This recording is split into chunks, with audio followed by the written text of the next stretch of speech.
Hello viewers, and welcome back to Phil's Garage for another video series, probably just a short series this time. I'm not doing a whole bike.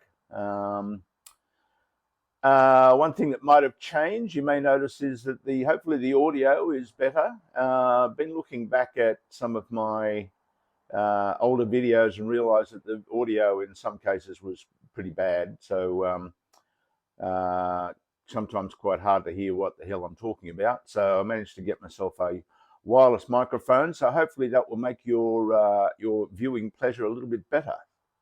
Anyway, what are we doing? So hopefully those of you who have watched all of my videos will recognize this as my first big project that I did on the channel, probably 6 or 7 years ago, I guess. It's my 1977 Suzuki GS750.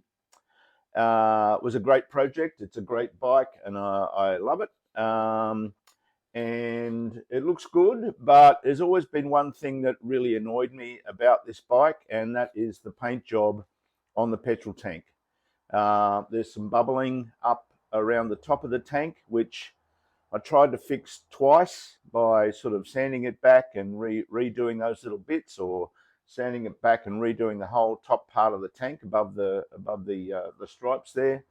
But the bubbles kept coming back. So what I assume is happening is that there must be some tiny little pinholes in the tank up the top here, which weren't covered when we put the liner inside the tank all those years ago.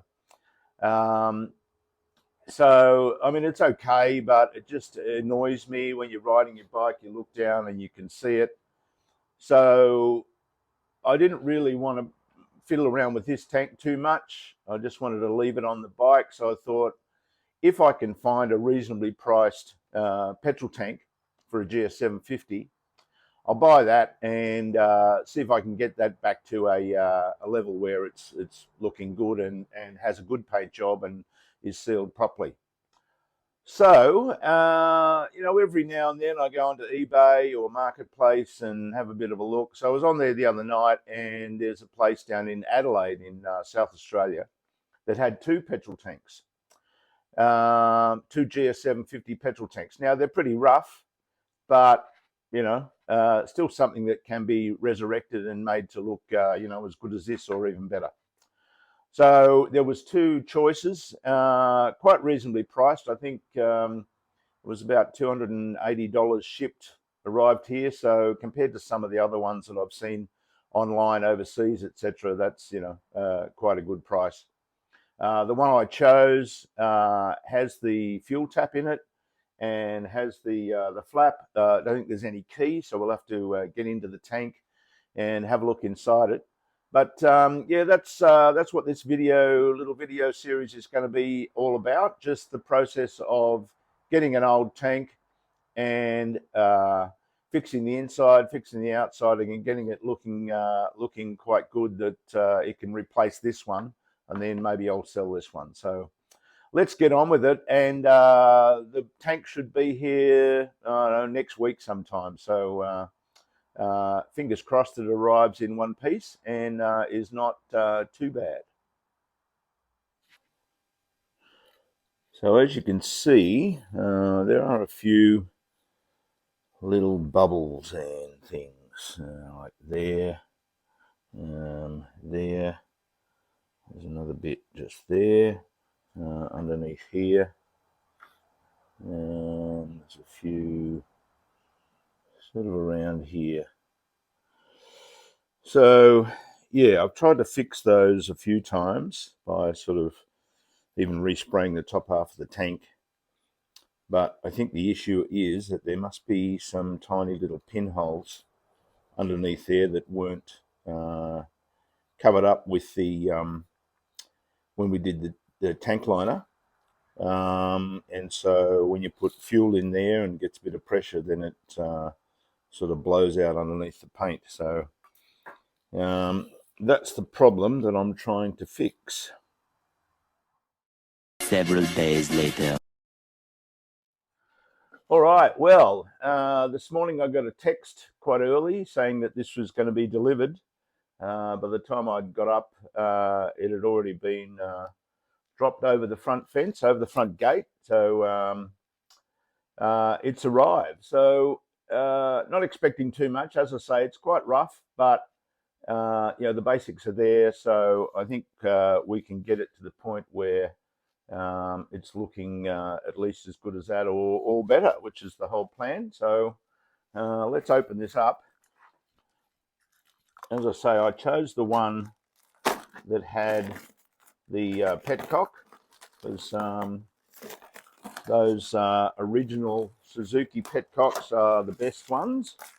The aftermarket ones, in my opinion, I've tried them a couple of times. Certainly the cheap Chinese ones don't work properly. So the one with the petcock, it was actually slightly cheaper for some reason, maybe a few more dings. Now there will be some dings. There'll be a lot to do on this. I've got no idea what the inside of the tank looks like, because there's no key that came with it.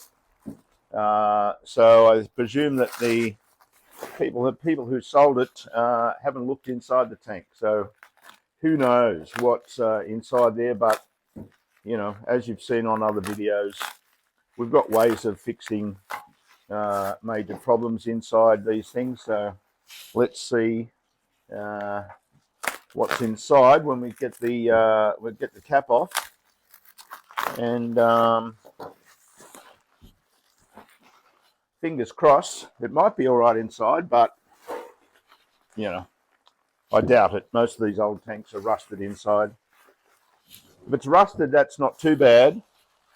If it's rusted and somebody has tried to put a liner in it and done it incorrectly, that's probably the worst case. So who knows? Anyway, here it is. So it definitely says GS750. It certainly looks like the right shape.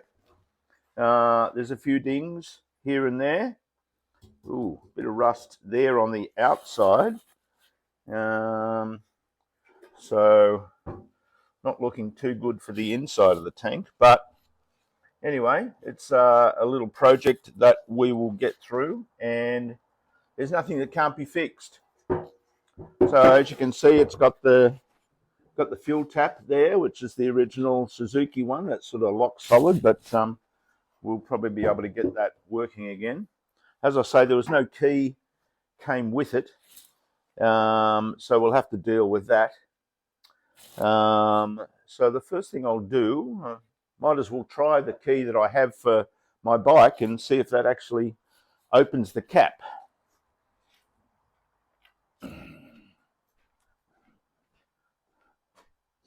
Otherwise, we can just unscrew it.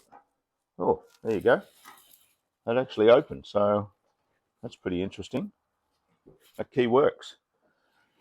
Okay, that looks pretty disgusting. All right, there's the cap. And let me just get a torch and have a look inside.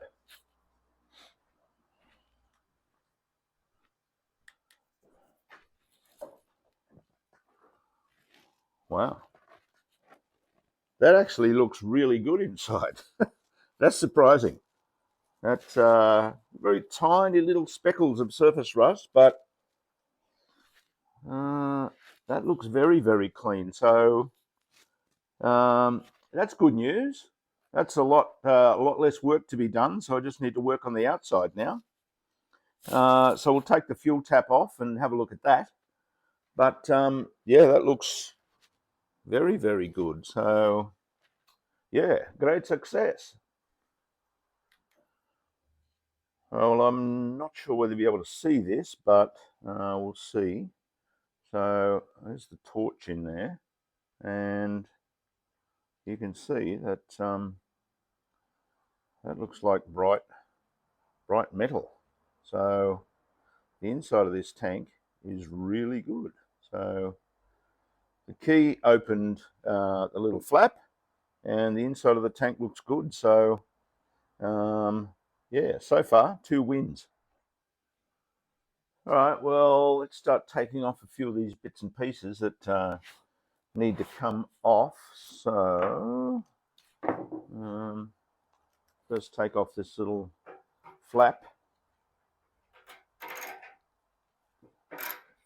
which looks in reasonable condition, but that will be resprayed. Now I'm hoping that the bottom of the tank is as good as the top. You never know, there could be water sitting in the bottom of the tank and it could be completely filthy in there, but we'll get the little camera inside and see what we can see, plus also taking the fuel tap out. Looking at the fuel tap might give us a few clues as to what the inside looks like. Okay, so there's the flap off. I'll put this cap away. I actually have another one of these, so we can use that. The little latch piece here.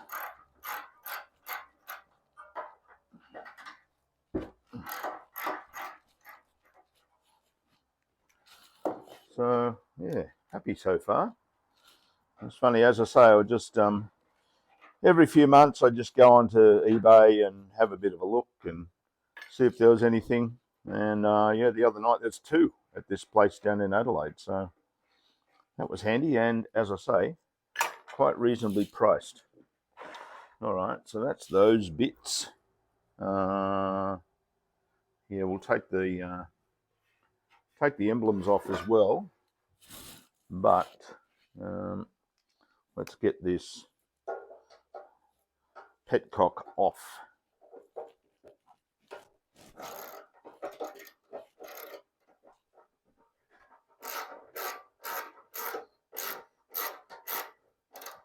As I say, that's looks to be an original Suzuki one, which is good. You can get kits to fix these, and as I say, they usually work a lot better than the aftermarket ones. It's tricky to get to that bolt. Okay, so these bolts have a Phillips head fitting in them, so we might use a screwdriver to get the last bits out. Anyway, I've been looking for a project to do. I sort of run out of things after I finish the 1000G, so this will keep me busy for a little while. I do actually have some paint of the correct color. I went and took the tailpiece off the bike some time ago and went to a local paint store and they paint matched it for me. So I certainly should have enough to repaint this tank. Okay,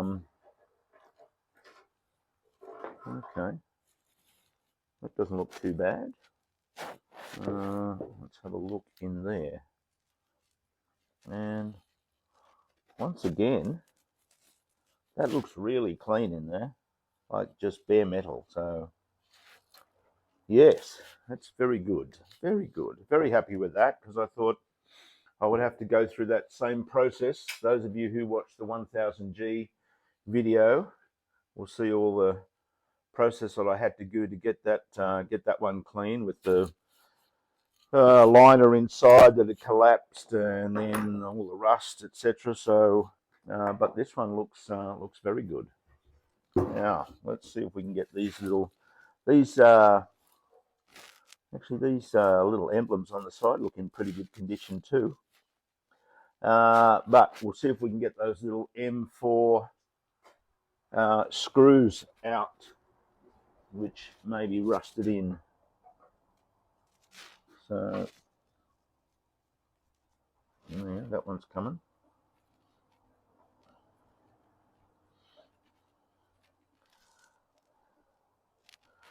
It was a bit tight, so yeah, I might just loosen it off and then spray some WD-40 or something in there so that it doesn't strip out the threads. Let's try the other side. So there's a few little dings here and there, but I can fix those. Oh. Okay, once again, just feels a little bit tight, so we might just spray some WD-40 on there and let that soak for a little while. I'm not sure what colour this is. I know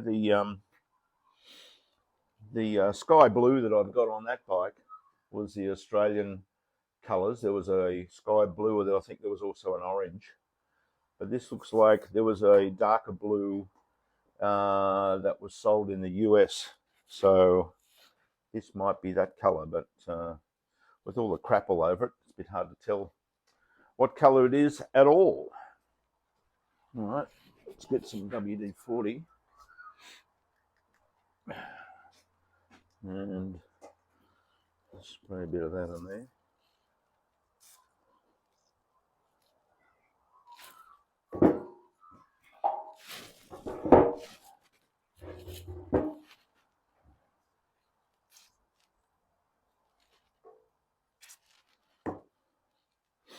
Now, there looks to be some rust on the outside of this tank, which is interesting. But, yeah, just surface rust under the paint, I think. So that's another good sign. Anyway, so far so good. So yeah, a few little dings here, but I can pull them out rather than just fill them. A bit of surface rust on the outside, and a bit rusty down the bottom here on the where the seam is. Little ding there, little ding there, but and underneath here looks pretty good. So yeah, I guess the next thing to do is take these emblems off and then start stripping back the areas where I need to fix the dings, pull them out, and then take it back to bare metal and start with etch primer and some filler, but check it for leaks, etc. But yeah, so far it's good. Right, so I've got those side emblems off without too much trouble. The screws didn't strip. So I think what I will do is just sort of grind back the surface rust on the outside so I can have a better look at that. So there's a few spots around where the emblems were. There's a bit down here, just so I can make sure that it's just on the surface and not all the way through. I mean, even if it is, we can always put a liner in, but yeah, I was going to wire brush and grind all that back and try and get it looking a little bit better. So as you can see, I've started to grind back this surface paint to reveal the surface rust, which at the moment I don't think has gone all the way through, but I will test that by pressurizing the tank and checking it. So I'm using a combination of a heat gun and a wire brush. So yeah, I'll just go around and clean all those so I get back to clean metal around the outside, and then I'll probably hit this with rust converter and see how that goes. I'm also probably going to treat the inside of the tank, even though it looks quite good. Probably going to treat that with vinegar just to get that those tiny little bits of surface rust off, and then we'll put some oil and stuff inside there to coat it while I work on the tank so it doesn't start to rust again. All right, so with a little bit of elbow grease, that's one side done, so you can see the surface rust there down towards the bottom of the tank, around where the logo goes. I've cleaned out this dent up here, which I'll pull out. There's another ding here, which should pull out okay. So then I've gone along the bottom here, and there's a little bit of surface rust down the back here as well. So anyway, on to the other side. Right, this side is done. Wasn't as bad as the other side. A little bit down here, a little bit around the emblem, and then along the bottom there. I'll do the inside of the well, I mean the whole tank is obviously going to be taken back to bare metal, but just wanted to treat the surface rust first. So both sides are done, and I've put rust converter onto the surface rusty bits. So we'll leave that overnight and get back to it. In the meantime, I might fiddle around with the petcock and a few other bits and pieces.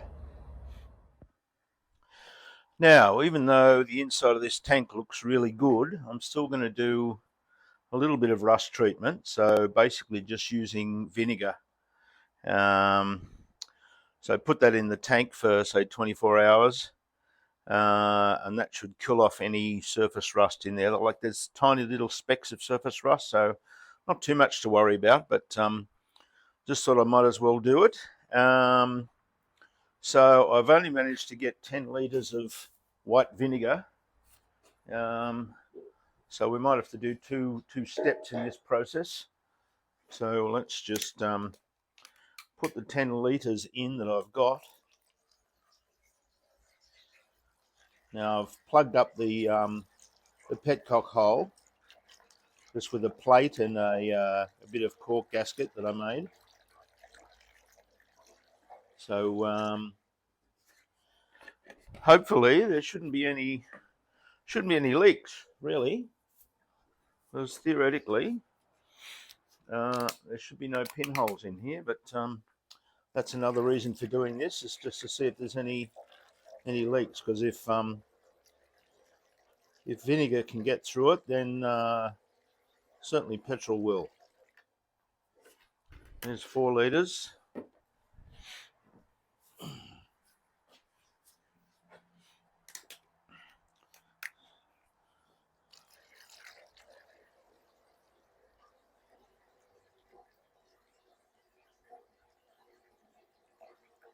Six litres. Now I can probably reuse this once I empty it out. I need to use it for any other projects in the future. So mind you, it was less than $10, I think, for 10 litres, so quite cheap.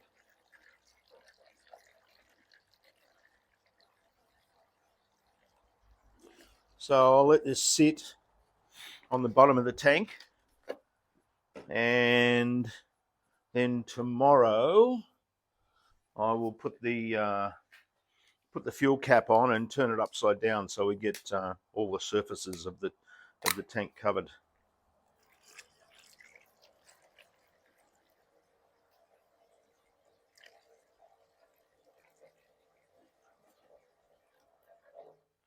Okay, there's our 10 litres.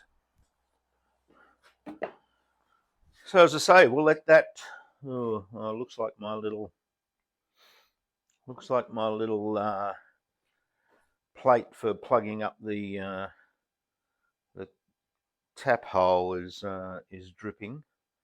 So I might just put a container under there to catch that. Anyway, we'll leave that overnight.